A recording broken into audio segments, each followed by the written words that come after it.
Welcome back sa ating channel at dahil sa dumadaming mga katanungan ng ating mga viewer, sasagutin natin ang kanilang mga katanungan isa-isa. Marami ang nagtatanong tungkol sa PayMaya kung paano nila marerefund ang kanilang pera na napasend sa maling account number. Dahil dumadami ang gumagamit ng PayMaya at ang iba pang mga online platform, madali nating napapadala ang ating mga pera sa ating kaibigan at kapamilya at nagagamit din natin ito sa mga online shopping.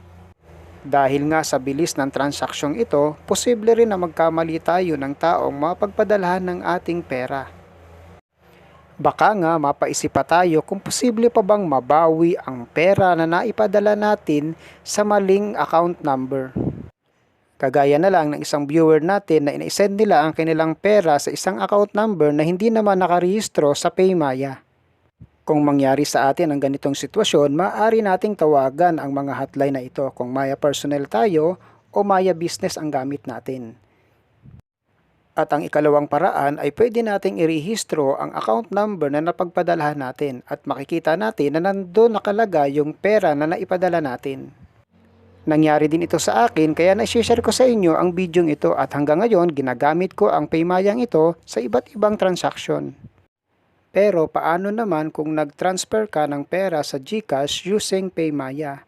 Pero sa halip na bank transfer ang napindot mo, ang naklik mo ay send money. Marerepan ko pa ba ang pera na nawala? May mahalagang paalala si PayMaya sa mga incorrect transaction.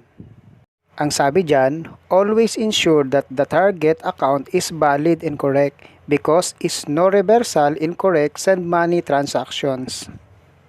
Sa madaling salita, kapag nagkamali ka ng transaction ay wala na silang pananagutan. Pero maaari mo silang tawagan sa kanilang Maya hotline at huwag mong kalilimutan ang transaction receipt kung sakaling kailanganin ito ng kanilang Maya agent. At dito nagtatapos ang bidyong ito. Kung may natutuhan ka, huwag mong kalimutang i-click ang subscribe button at kung may katanungan ka pa, i-comment mo lang sa ibaba. Thanks for watching!